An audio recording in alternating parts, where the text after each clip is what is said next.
واؤ ہرس والا دل بدل دے، میرا غفلت میں ڈوبا دل بدل دے۔ یہ بچے کے اندر بغاوت کا جذبہ کبھی بھی بیدار نہیں ہونے دینا چاہیے۔ تو انسان تو بڑے ہو کر بننا ہے بچے کو، شروع میں وہ حیوان ہی رہے گا۔ چنانچہ اس کو پتا ہوتا ہے کہ اگر میں ماں باپ سے بات منانا چاہوں تو کیسے منانا چاہیے مجھے۔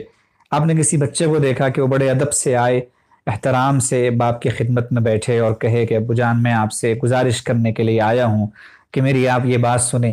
آپ نے کسی بچے کو آئس کریم کی گزارش ایسے کرتے ہوئے اپنے باپ سے دیکھا یا سنا کسی کتاب میں پڑھا؟ کہیں بھی نہیں۔ اس کو آئس کریم چاہیے تو وہ آئے گا کہ ابو مجھے آئس کریم چاہیے، بس چاہیے بس چاہیے۔ ایک بڑے اللہ والے کی خدمت میں ایک مرتبہ ہم تھے، ان کا بچہ آیا اور کہا کہ مجھے فلاں چیز چاہیے، تو انہوں نے کہا کہ بیٹے بعد میں دلا دوں گا، تو اس نے کہا نہیں ابھی چاہیے۔ اور وہ ابھی چاہیے کہ ضد ایسی ہو گئی اس کی کہ ان کو اپنے کام چھوڑ کر اسے وہ چیز دلانی پڑی۔ تو اگر کوئی بولے کہ کیا حضرت آپ کا بچہ ہے، آپ کے بچے کو بھی آپ نے اتنا نہیں سکھایا کہ بعد میں وہ چیز لے لے، تو نہیں، حضرت کا بچہ ہو یا کسی کا بھی بچہ ہو وہ بچہ ہی ہے نا، وہ ایسے ہی کرے گا۔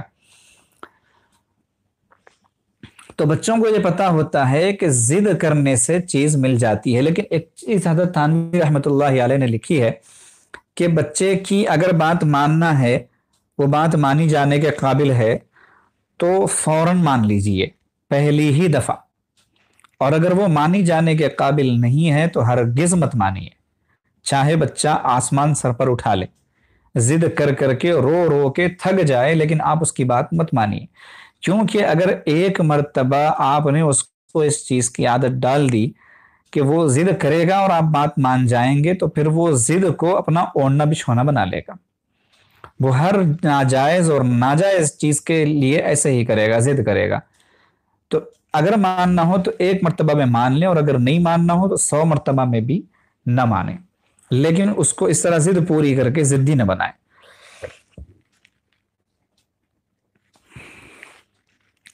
تو بچے پر حیوانیت چونکہ چھائی ہوتی ہے، اس لیے وہ اپنی بات منوانے کے پیچھے پڑ جاتا ہے۔ اب بڑا ہوگا تو حیوانیت انسانیت میں بدلتی چلی جائے گی، اب اس کے اندر ایثار آ جائے گا، اپنی خواہش کو دبا کر دوسروں کی ضرورت کو پورا کرنے کا جذبہ پیدا ہوگا، لیکن بچپن میں ایسے نہیں ہوتا۔ یہاں تک کہ بچے کے اندر یہ علم بھی ہوتا ہے اور اس چیز کو بھی وہ نوٹ کرتا ہے اور اپنے آپ کو اس کے مطابق چلاتا ہے کہ چھوٹا ہوتا ہے مگر ماں جو ہے دوسرے کے بچے کو اگر اپنی گود میں لے لے تو جب تک اسے گود سے اتروائے گا نہیں، اسے چین نہیں آئے گا۔ یہ بھی اس کی فطرت ہے۔ کیوں؟ اس لیے کہ ابھی حیوانیت جاگی ہوئی ہے اس کے اندر، ایثار کا جذبہ بیدار نہیں ہوا، دوسرے کو خوش دیکھنے کا جذبہ بیدار نہیں ہوا، تو بچے کی شخصیت کی تعمیر ہو رہی ہوتی ہے۔ بعض علاج ایسے ہوتے ہیں کہ ان میں بیماری پوری باہر نکلتی ہے، پھر بعد میں صحت ہوتی ہے۔ تو ٹھیک یہی معاملہ ہے کہ بچے کے اندر سے حیوانیت پوری باہر آ رہی ہوتی ہے۔ اب آپ کو نوٹ کرنا ہے کہ کس بچے میں حیوانیت زیادہ ہے، کس بچے میں حیوانیت کم ہے۔ جس بچے میں حیوانیت زیادہ ہو اس کی تربیت کے لیے وہی طریقہ کار اور اسی طریقے کی ساری چیزیں آپ کو اختیار کرنی چاہیے، اور جس بچے میں حیوانیت کم ہو اس کے تعلق سے زیادہ فکر کرنے کی ضرورت نہیں۔